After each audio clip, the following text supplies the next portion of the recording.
asalaamaaleykum sama waa tim sama Adja traiteur nuyu naa leen ziar naa leen j'espère que yéen a ngi ci jàmm bu baax ci weeru koor bu mag bu sell bii ñu nekk remercier encore suñu ay partenaires le groupe agroalimentaire Seifa miin ngeen leen léegi nag tey moom buy lañ def seen buy bi leen jël def ci jus bu toj mu accompagner suñu recette du jour ñu indil leen viande sautée accompagnée d'une sauce béchamel bien épicée recette bi neex na saf na sell na neex na ndogoo non fii bi moom essayé leen ko gaaw vite fait bien fait pour réaliser ko c'est très simple jëndal sa yàpp xar bu nooy nepp duuf gis ngeen moom lañ jël nii tranché ko ay tranche yu sew waaw ci kër gi lañ ko tranché pour mu gën a gaaw a ñor jëlal sa tuuti diwlin lu tolloo ak taasu ataaya moo nekk noonu nga daal di teg nga daal di jël après sa soble à volonté ku bëgg soble bu bëri defal bu bëri ku bëgg bu yem defal lu yem sànni ci sa ñaari xobu laurier mu tem-temi nànk nga jël sa ñaari doomu poivron bi tamit à volonté la ku bëgg poivron bu bëri wala poivron jaune ak rouge yokkal man ñaari poivron vert laa jël daal di ko ciy def duñu fàtte suñu saf-safal poivre sel toujours pour di sàppali suñu ay cin ñoom dañuy ànd ak recette yu bëri ku mu neex aussi nga daal di koy boole ak sa crudité man tomate ak concombre moo nekkoon au frigo ku mu neex nga def salade carotte sautée haricot lu la neex nga accompagner ko épices yi nga xamante ni moo tax mën naa sauce béchamel bien épicée muscade doom bi ñu ràppe ko moo gën a saf herbe de Provence poudre laurier ak curcuma pour jox ko couleur bu rafet ak goût bu neex donc 4 épices yooyu lañ utiliser en plus de suñu nokkos royal bi nga xamante ni passe partout la sap-sap dinañ ko toggee yàpp bi dina dem aussi ci sauce béchamel bi parce que dañ na tey sauce béchamel bien épicée waaw duñu fàtte suñu fromage 50 grammes ci suñu sauce béchamel lay dem da koy jox texture bu crémeux ak goût bu neex soble ñu dagg ko dagg bu sew pour sauce béchamel bi toujours da koy safal tey sama sauce béchamel bi dama mer bu saf-sap lay togg benn kuddu bu mag beurre ak benn kuddu bu mag farine moo nekk noonu beurre benn kuddu farine pour sauce béchamel bi après ku ne sauce béchamel xam ne meew moo ci topp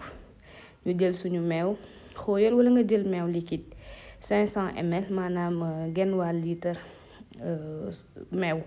léegi nag jëlal sa yàpp tranché ko tranché sew mariner ko ba mu sap man maa ngi ko mariner ay 15 heures pour sauter ko vers 18 heures parce que ndogu la woon gis ngeen pour yàpp bi dee ku am temps mariner bàyyi mu dugg ko bu baax ku amul temps aussi mën nga mariner rek sauter pour finir ma jëlaat sama poudre d'ail ku ne yàpp ne laaj wisaat nànk ci kaw pour mu dugg ko bu baax a baax tey moom dama engagé woon bi may togg sama ndog bi emballé ak sa papier film pour nokkos bi dugg ko bu baax yóbbu ko au frigo repos temps bu la neex jëlal sa poêle seyal sa benn kuddu beurre ba mu seey sotti sa farine yaakaar naa waa sama Adja traiteur kenn dootu leen jàngati sauce béchamel sotti sa farine après jël sa meew di sotti nànk sauce béchamel bii nag du far dafay xaw a yolom parce que dañ ko war a sotti nànk ci kaw viande bi donc dañ koy def mu yemambaay rek bu ñoree ñu daal di koy arrêté foofu di leen wax ne bu leen fàtte aimer vidéo yi ça me fait énormément plaisir di abonné wu aussi su fekkee abonné gu leen c'est très simple léegi nag ñu épicé suñu sauce béchamel def nañ poivre def sel sotti ci 4 épices yi ñu présenté woon sànq ci plat bi curcuma laurier herbe de Provence ak muscade tuuti def nañ suñu nokkos def suñu soble bi nga xamante ni dañ ko dagg ba mu sew léegi nag ñu bàyyi suñu sauce gis ngeen texture bii lay amee du dang du oyof day yem ci digg bi mu defee nii nag nga jël sa fromage daal di ko ci def man fromage emmental laa am ku am beneen fromage ak goût bu la neex nga daal di ciy def la vache qui rit sax mën nga ko ci def ça dépend ci poche yi ak li nga am ak goût bu la neex suñu béchamel a ngi nii xam ngeen ne lii béchamel bu saf la gis ngeen ingrédients ñamatos yi nii nim ciy feeñee noonu ba leen di conseiller moom yii moom defaral leen ko alaaji dressé table bu baax waaw tegal leen ko ngeen xool su dégusté ba pare lan lay wax gis ngeen suñu sauce béchamel la ngi nii neex bu bëgg a dee appétissant léegi nag ñu ñëw jàll ci suñu yàpp ñu ñëw sauté ko jëndee suñu cin def ci tuuti diwlin suñu yàpp mariné na ba dee ñu daal di ko ci sotti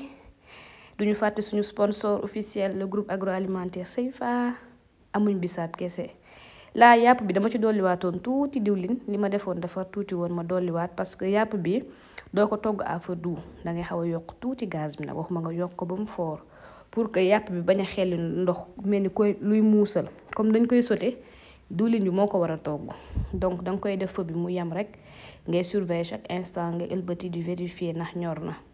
bu fekkee sa yàpp dafa dëgër ngay def par tuuti ndox ba sa yàpp ñor. laa am nañ suñu yàpp ñor na ñu daal di ñëw jël suñu poivron sotti jël suñu soble ak suñu laurier bi daal di ciy sotti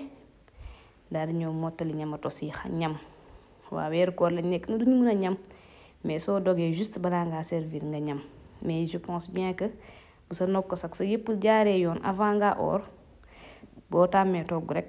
di nga xam yëpp ndax yam na ou pas. ñu daal di yëngal fii nag man dama topp di yëngal parce que bëgguma ko woon bàyyi ba mu ñor xomb ba lax dama ko bàyyi quelques minutes rek histoire de soble bi xaw a dee poivron bi wàcc ma fay sama gaz daal di servir. donc là defaatoon naa ci tuuti ndox pour am tuuti sauce def ci sauce soja ak tuuti vinaigre daal di yëngal bàyyi mu ñor. gis ngeen recette bu neex a togg pare na gis ngeen togguma ko ba soble bi lax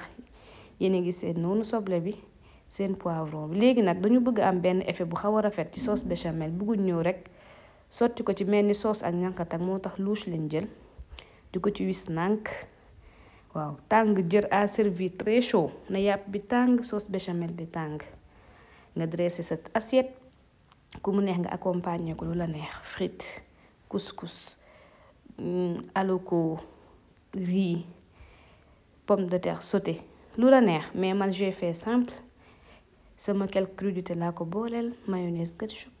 ak sama viande sautée accompagnée d'une sauce béchamel bien épicée. gis ngeen suñu assiette neex na appétissant na te diis na nag vraiment lii moom sama bandi waañ yi il faut ngeen togg ko ci koor gi benn jour.